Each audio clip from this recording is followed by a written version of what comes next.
Most steam trains in Britain had 2 cylinders, but for the steep ascents of the Iron Road to the Isles, a modified 3-cylinder train was required, the K2.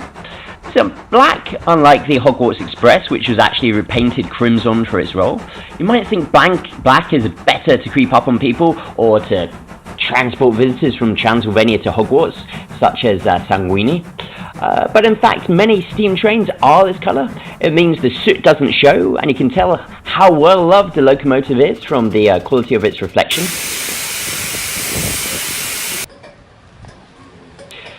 So here we have the British Railway Lion riding a unicycle.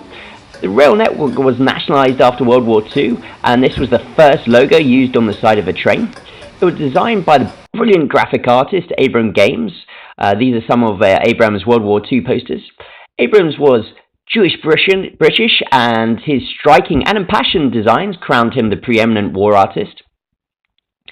He was hired by British Rail in 1948, perhaps because of that great track record of excellent modernist posters. He was tasked with defining the railway's identity into a new era, specifically branding the locomotives.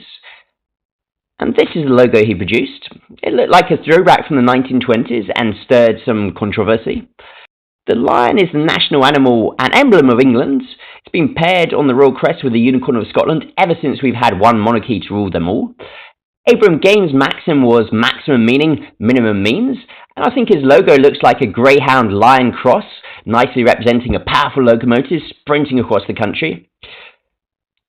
However, after World War II, Britain had treasure to repay to America for funding the war, and there was a thirst for self-rule amongst our colonists. We couldn't hold it, so our empire was gradually rolled back.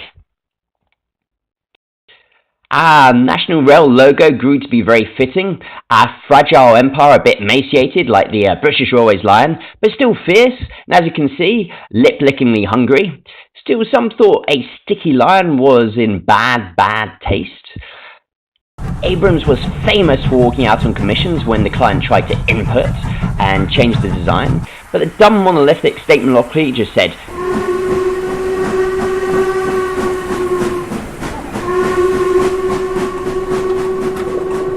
and it was full steam ahead.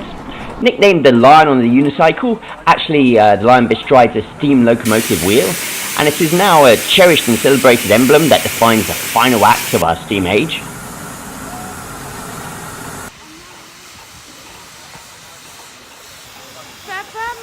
Well, there we witness a master at work. If it doesn't work, kick it hard, and off we hiss.